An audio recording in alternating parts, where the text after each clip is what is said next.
What's up, your boy? If I want another reaction, in today's video, we have why Jeff Hardy disappeared from WWE in 2003 by wrestling historian. Make sure like, comment, subscribe. Let's get into it.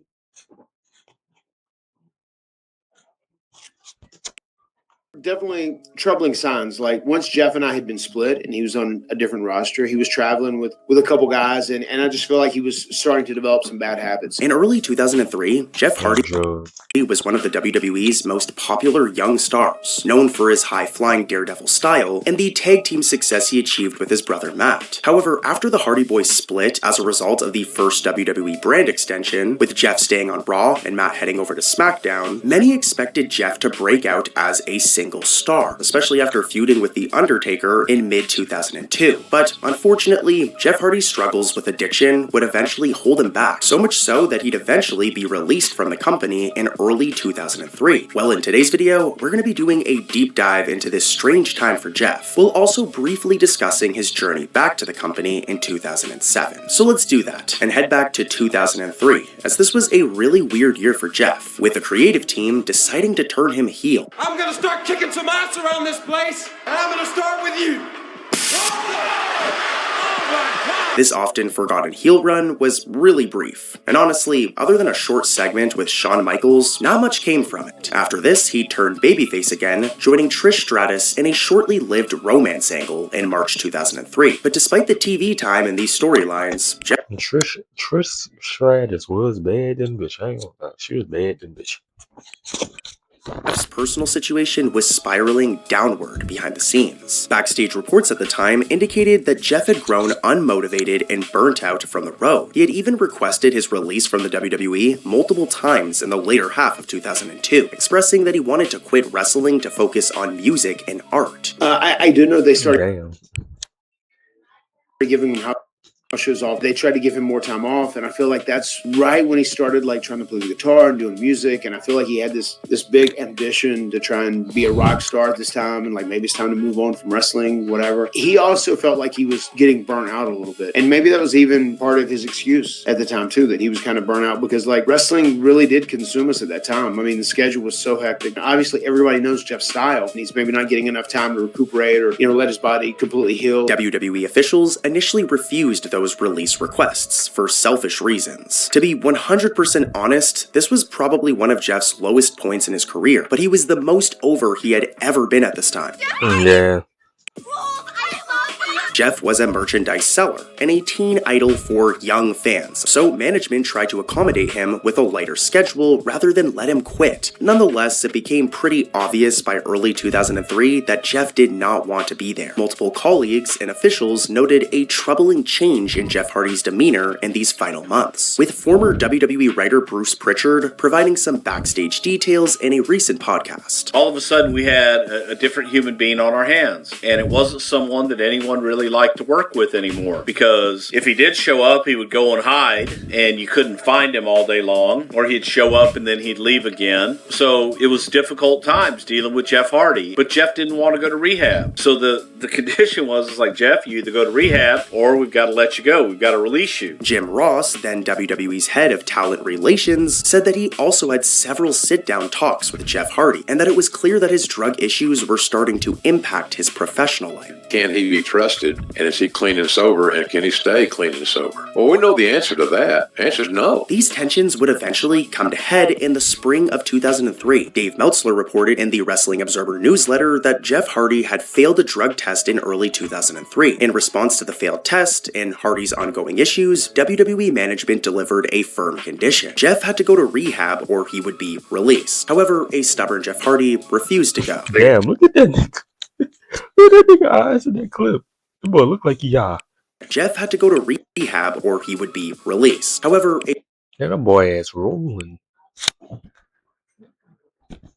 a stubborn Jeff Hardy refused to go. That boy got a peel in his mouth. I think Jim Ross was the one who called me, and that was the first time I was ever offered rehab because I failed a drug test. And I actually think you called me at some point, but that was the first time I denied rehab. And I was, no, I got this. But I was in denial of my issue, my problem. Jeff Hardy's final match of this WWE run took place on a Monday Night Raw, losing to The Rock, who was also wrestling his last WWE match for a while at the time, just saying. But you can really see in this match that Jeff looks like an absolute mess, and you can tell that he's not in the best place professionally. And thus, on April 22nd, 2003, WWE officially released Jeff Hardy from his contract, citing a litany of reasons, including Hardy's erratic behavior, drug use, refusal to go to rehab, awful ring performance, as well as constant tardiness in no-showing events. Following the release, in an audio message to fans a few months later, Jeff confessed that he hadn't been watching WWE television because it crushed his feelings to see the show without being a part of it. I haven't been watching Raw. It's not because I think it's a bad show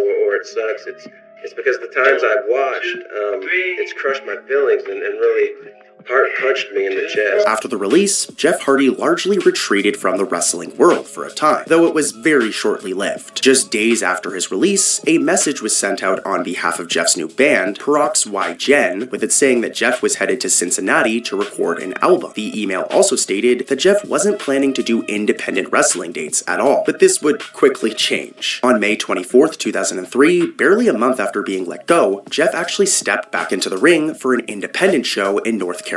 This event was for Omega, the Hardy Brothers' old home promotion. And just saying, there's no footage of it. We just know that this happened. However, though, there is footage of the only other appearance he made in 2003, which was his one Ring of Honor appearance. And dude, this is rough. When I think back to early Jeff Hardy, all I can think about is how over the dude was at the time. Like, Jeff Hardy was a really popular wrestler, even overshadowing his brother, Matt. I mean, when they were split up and Matt went over to SmackDown and Jeff was on Raw, V1 version 1 Matt Hardy sometimes would get chants where people would be like, "We want Jeff." This crowd here is chanting for Matt's brother, Jeff. But once Jeff got released, the entire wrestling community switched up on the dude, with him actually getting notoriously booed at this Ring of Honor event.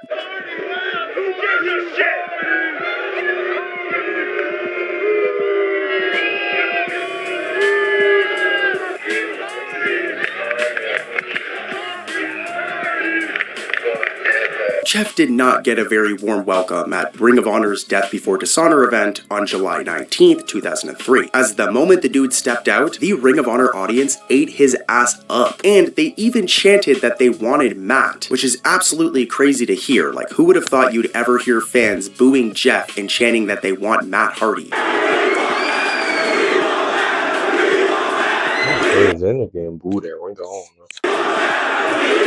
Despite the hostile atmosphere, Hardy won the triple threat match, but even in victory, he was met with more overwhelming boos. It was honestly an embarrassing scene for a performer who just a year or two earlier had been one of the most cheered young stars in WWE. Matt Hardy later revealed on his podcast that Jeff was deeply shaken and upset by how the Ring of Honor fans treated him. In fact, Jeff immediately told his brother that he had no desire to ever work in the company again, even giving the promotion a funny little nickname. That was a very famous night where he first debuted Willow there on ROH, came out in that, and I remember Jeff never wanted to go back to ROH after that. I remember for the longest time he called it Ring of Horror, and he was so upset about the reaction he got there. I mean, it's pretty telling that the Hardys didn't even return to Ring of Honor as a team until 13 years later in 2016. So that's just how negative his 2003 solo experience was. I can't really blame him, but yeah, from here, it was time for a break, with Jeff refusing all bookings until the summer of 2004. He'd finally get that time off that he wanted, and he'd reveal many times in future interviews that this was something he needed to get his passion for wrestling back. Jeff's next major move came with Total Nonstop Action, also known as TNA, of course, the hot new upstart promotion founded in mid-2002. By 2004, TNA had a national pay-per-view presence and was eager to sign any notable ex-WWE names. Jeff Hardy was arguably one of the hottest free agents they could get at the time, and behind the scenes, it turned out that Matt Hardy actually helped facilitate this move. I actually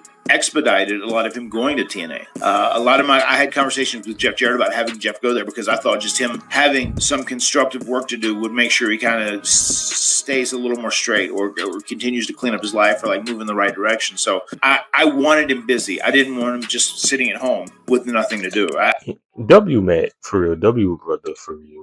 I feel like that's when a lot of people get worse. I wanted him to have some responsibility, something to do. So I definitely spoke with Jeff Jarrett a lot, and then obviously, with Jeff as well. Like I kind of helped set all the things up, set that up. His coming to TNA in 2004, is that when it was? By mid-2004, the path was clear, and Jeff Hardy made his TNA debut with considerable fanfare. Over the next few months in TNA, Hardy quickly ascended into the main event picture, even getting a title shot at one point. However, even as Jeff made the most of these opportunities, old problems resurfaced. By 2005, Jeff Hardy's pattern of unreliability unfortunately crept back into the picture, and the most glaring incident occurred in May 2005 at TNA's Hard Justice pay-per-view. The day of the show, Jeff Hardy no-showed the event, leaving TNA in a pretty tough spot. I am so disgusted that Jeff Hardy Boy, I thought that was Jeff. Wait, that's Jeff? didn't have the cojones to show up in a match, Howard.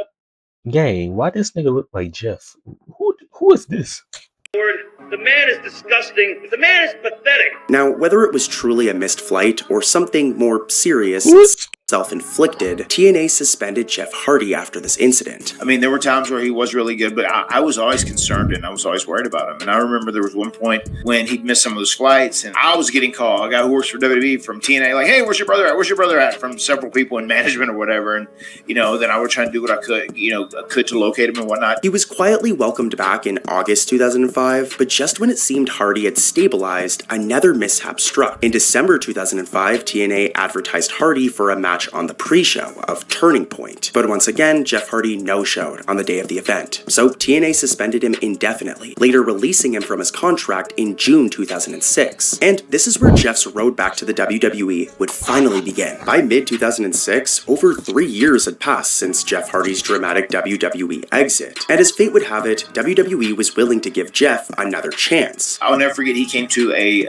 Roanoke SmackDown ECW taping, which I was working on SmackDown at the time, and came backstage and met with a lot of the higher-ups and met with Vince, and we just kind of all sat down to see if we could work something out. And they ended up doing some testings and measures on Jeff, and he ended up passing with flying colors, and everything seemed to be good. And lo and behold, a few weeks later, he ended up resigning. After 3 years away, Hardy came back to Raw on August 21st, 2006, immediately stepping into a spotlight moment by interrupting WWE Champion Edge. After this, he'd enter an iconic feud with Johnny Nitro, eventually capturing the IC Championship multiple Look how fly he is, Rockwell game. times. After years of struggle, Jeff was finally in a much better headspace in 2006. And just to be clear, Jeff had gotten clean before the re-signing. Came about, I went to Roanoke, Virginia to go see Vince and Johnny and just, talk to them and, just get a feel for how they felt about me and a possible return. One of the first questions that came out of,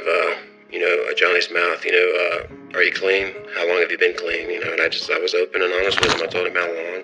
Yes, I am clean. Jeff actually kind of opened up and admitted that, he'd always had dreams of being a rock and roll star. Music has always captured his imagination. But during the moment when he was sitting there talking, he looked me dead in the eyes and he says, "But you know what?" He said, "God put me on earth and gave me the talent to wrestle." He would fall off the bandwagon a few more times throughout his career, but the dude was in a much better place and was finally back home. He'd even win the tag team titles with his brother again in 2007, and he'd eventually capture the WWE Championship by 2008. But we'll do a more in-depth look at Jeff's 2006 to 2010 WWE run in a future video, covering everything from that feud with Johnny Nitro up to his iconic feud with CM Punk. So make sure to subscribe for that. But for now, hopefully this video answered the same questions I had as a kid. Back in the day, I was a massive Hardy Boys fan. I was actually a really big Okay, everybody loves the Hardy Boys and CM Punk. Hardy fan, but I always wondered why Jeff Hardy just disappeared after 2003. But yeah, my guy was just flying. Yeah, back then niggas wasn't keeping up with news and